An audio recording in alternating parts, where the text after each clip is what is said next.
Alors, la prochaine partie sur la chimie organique, ça va être ce qu'on appelle les ramifications et les isomères. Alors, on avait discuté un peu hier que quand on dit les ramifications, those are the, quote, side chains. On peut penser à ça comme étant des branches qui sortent de la chaîne principale. Maintenant, quand on dit les isomères, ça c'était quelque chose qui avait la même formule. Alors, quand on dit la même formule, ça veut dire les mêmes nombres d'atomes, mais une différente structure. So, organisés d'une différente façon.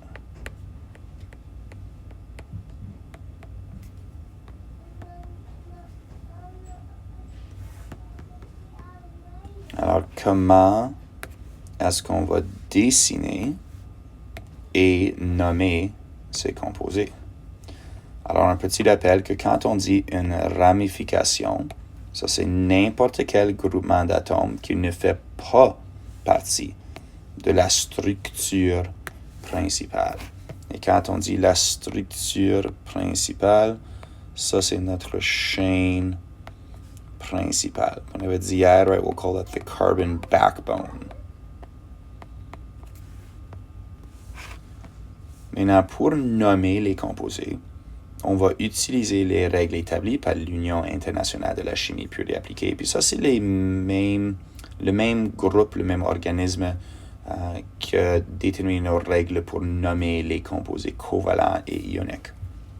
Alors, par exemple, si on avait quelque chose de compliqué comme ça, puis ça serait une notation développée ou peut-être condensée, comme on avait discuté hier, on veut être capable de possiblement reconnaître qu'il existe une chaîne principale et qu'ensuite, sur cette chaîne principale, il y a des ramifications. Alors, si vous voulez essayer de construire ces molécules pendant qu'on est en train de discuter, vous pouvez faire ça. Mais l'idée, c'est qu'on a besoin d'une façon d'expliquer où est-ce que ces ramifications se trouvent sur le composé. Alors, il y a quelques étapes très simples. Alors, pour nommer un alcane qui est ramifié, la première chose qu'on va faire, c'est on va identifier la plus longue chaîne qui est continue d'atomes de carbone. C'est pas nécessairement une ligne droite, mais on veut compter autant de carbone continuel. Alors, dans cet exemple ici, ça va être 1, 2, 3, 4, 5, 6, 7. Alors, le fait que c'est 7 ici, et si vous voulez, tu peux faire ça de plusieurs différentes façons. Tu peux les encercler. You could highlight the entire thing. Ensuite, ce qu'on veut faire, c'est on veut compter les ramifications. Alors, si on regarde ici, on voit que nous avons notre chaîne principale. Et ici, on a une ramification de 2 carbones. Et on a 2 ramifications séparées de 1 carbone. Maintenant, pour identifier où est-ce qu'il se trouve, ce qu'on va faire, c'est qu'on va identifier ces ramifications en identifiant leur position sur la chaîne principale. Et quand on nomme une ramification, on ajoute le suffixe « il » pour identifier une ramification. Alors, quand on va compter nos carbones ici, okay, on veut compter de la façon que nos ramifications sont sur les plus petits carbones possibles. Alors, si on compte de gauche à droite, okay, écrivez pas ça, mais si on fait de gauche à droite, mes ramifications sont sur 4, 5, 6. Mais si je compte de droite à gauche, mes ramifications sont maintenant sur 2, 3, 4. Et c'est ça que je veux. Maintenant, sur carbone 4 ici, si c'est une ramification de 2, on dit que ça, c'est une ramification de éthyle. Le il me dit que c'est une ramification. Et ensuite, une ramification de 1, on se rappelle que meth, ça veut dire 1. Alors ça, c'est une ramification de méthyle. Okay. Maintenant, s'il y a plusieurs de la même ramification, alors ici, il y a 2 ramifications de méthyle. Alors, si jamais ça c'est le cas, on va utiliser nos préfixes traditionnels de di, tri, tétra, etc. pour identifier n'importe quelle ramification qui apparaît plus qu'une fois. Alors, dans ce cas, on va dire diméthyle pour identifier le fait qu'il y a 2 ramifications de méthyle. Maintenant, s'il y a plusieurs ramifications, comme nous avons dans ce cas, on a des méthyles et des éthyles. On va les nommer en ordre alphabétique. Alors, dans ce cas, on va nommer les éthyles avant nommer le méthyle, avant M. Alors, qu'est-ce que ça veut dire?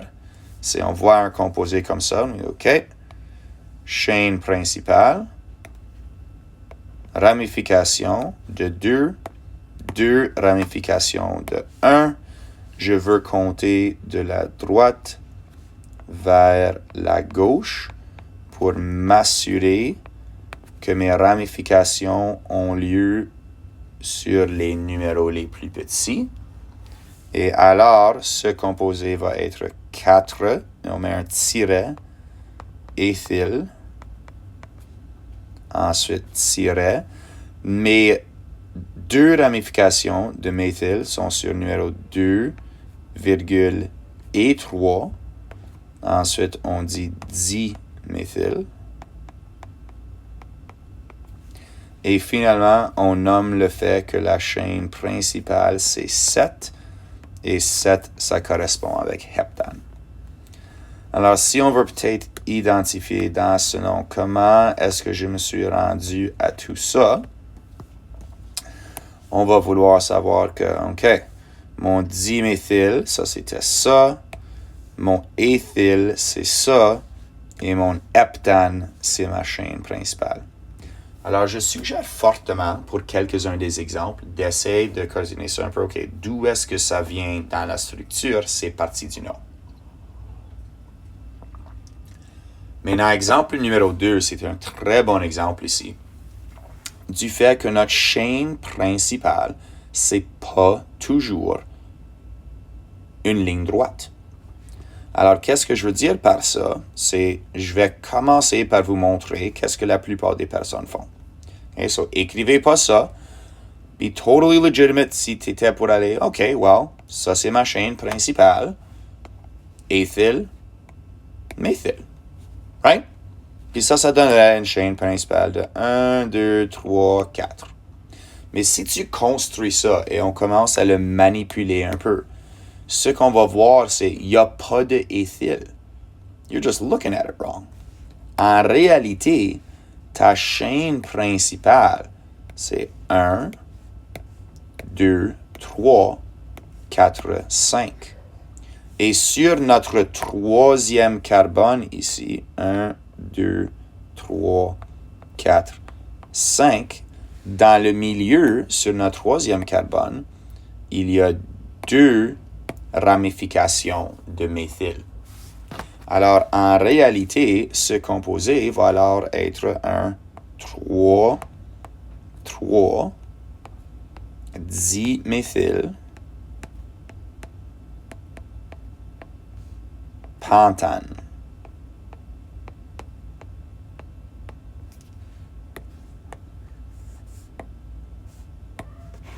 Et encore, right? Si on veut le fait que c'est notre diméthyle, on peut identifier que ça, c'est nos deux groupes de méthyle.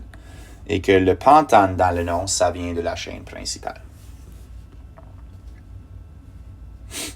Okay? So, ma chaîne principale, ce n'est pas toujours juste une ligne droite dans le milieu de la molécule. Maintenant, dernier exemple ici, exemple numéro 3. Non, pas tout à fait dernier. Dans ce cas, il y a beaucoup de ramifications. Alors, encore, on retourne à, en effet, c'est le milieu. Alors, on peut maintenant numéroter notre carbone. Puis si on se rappelle un peu de la mathématique, on va dire ça, c'est une molécule qu'on dit comme étant symétrique. Alors, tu pourrais compter de gauche à droite ou droite à gauche ici, aucune différence. On peut ensuite identifier nos ramifications et j'ai 4 différentes ramifications de CH3. Alors, ça, c'est des méthyles. Alors, je sais que ma chaîne principale, ça va être pentane. Ça va être quelque chose pentane. Parce qu'il y a 4 méthyles.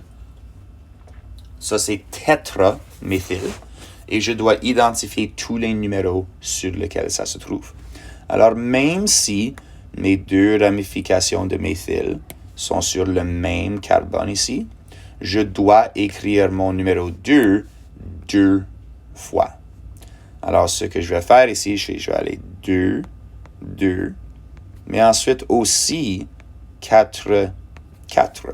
Alors, mes 4 numéros identifient les 4 positions de les 4 groupes de méthyle.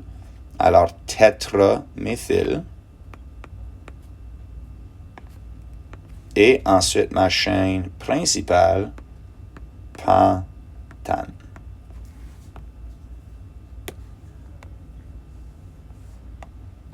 Et encore, si on veut, tu pourrais absolument, pour nos notes, identifier notre tétraméthyle, c'est notre bleu, et le pentane, c'est à cause de notre chaîne principale.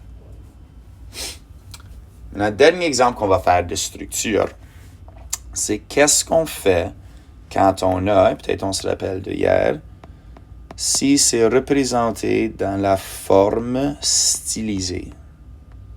So, la forme stylisée, right, pensée comme un stylo, c'est celui où est-ce qu'on a juste dessiné les lignes.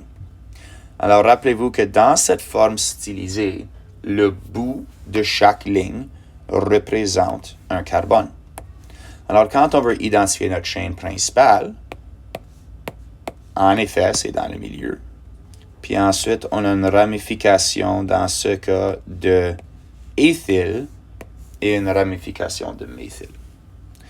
Maintenant, quand je veux les compter ici, encore, on pourrait compter de gauche à droite et ça me donnerait 1, 2, 3, 4 et mes ramifications seraient sur 3, 4.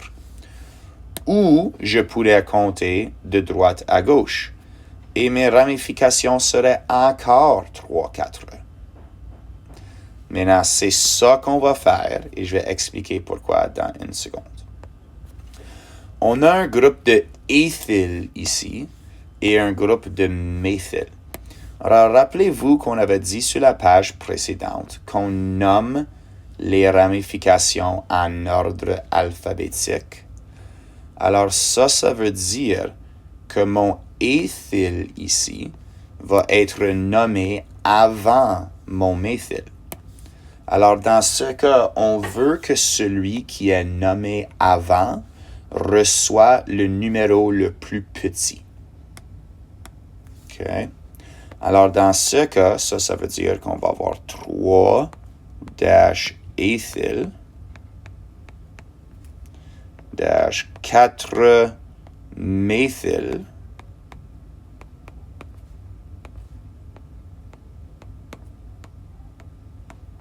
et ensuite ma chaîne principale de hexane. Et encore une dernière fois, si vous voulez, on peut ajouter nos couleurs, que mon éthyle, c'est ma ramification vert, mon méthyle était en bleu, et ma chaîne principale c'était mon jaune. Okay? Alors, plusieurs différentes façons de comment nommer ces composés quand on a la structure. Il y a une page entière dans vos questions pratiques que vous pouvez travailler, mais on va aussi faire très vite ce que je pense est plus facile. C'est comment est-ce qu'on peut dessiner la formule structurelle. Alors, disons que nous avons le nom. Comment est-ce qu'on va le dessiner? Maintenant, ce que je préfère, c'est quand tu le dessines, on a l'avantage de toujours mettre notre chaîne principale en ligne droite. Et ensuite, on peut toujours numéroter de gauche à droite. Et ça rend les choses un peu plus faciles pour nous. Alors, ce qu'on va faire, c'est quelques étapes très simples. On commence par trouver le suffixe. Okay? Et dans ce cas, ce sont tous des AN pour l'hydrocarbure. Ensuite, on trace une chaîne principale avec le nombre d'atomes indiqué par le préfixe. Alors, si ça dit hexane, ma chaîne principale, c'est 6. On va numéroter de gauche à droite, parce qu'on peut, et on attache tous nos ramifications à leur indice. Alors, on va utiliser le mot indice pour le numéro sur la chaîne principale. Et si on a la notation développée, on va ajouter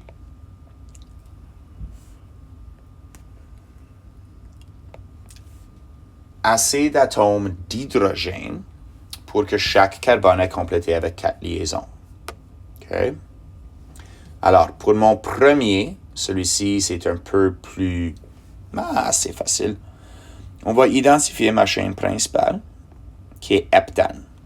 Alors, hepta, ça va être 7. Alors, la première chose que je fais, c'est que je vais mettre mon crayon sur la page. Je vais dire 1, 2, 3, 4, 5, 6, 7. OK? Ça me dit que j'ai 2, 2, 4 triméthyl. Alors, sur le quatrième, j'ai un méthyl. Et sur 2 et 2, j'ai 2 méthyl. Alors, je peux en mettre 2 là-bas. Maintenant, je vais vous montrer quelque chose d'assez cool. On avait discuté hier que, rappelez-vous, que ces 2 carbones, il y a une meilleure façon de représenter ça si vous voulez. On avait discuté hier que ces 2 ramifications sont pas vers le haut. They're not in the same plane as la chaîne principale. Techniquement, ils sortent un peu en avant et un peu en arrière. Okay? Alors, il y a actuellement une notation pour faire ça. Si on veut identifier quelque chose qui va vers l'arrière, qui entre la page, ce qu'on fait, c'est on met des lignes comme ça. Et si on veut identifier quelque chose qui sort de la page envers nous, on le dessine comme ça. OK? Puis ça, c'est probablement pas une très bonne job, M. Vincent.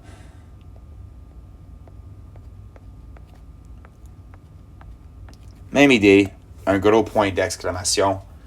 Puis qu'est-ce que ça nous dit? C'est que ça entre et ça sort de la page. OK? Quand il y a seulement une ramification, tu peux faire exactement la même chose. Alors, on pourrait aussi prendre notre une ramification ici. Et si tu voulais, tu pourrais le faire sortir ou rentrer de la page. Et dans le futur, si tu continues avec des cours de chimie, ça va être important. Parce que si tu as 2 ramifications assez grandes, un va entrer de la page et l'autre va sortir. Parce qu'on avait parlé hier que les molécules vont être aussi stables que possible. Cependant, tu n'as pas besoin de faire ça.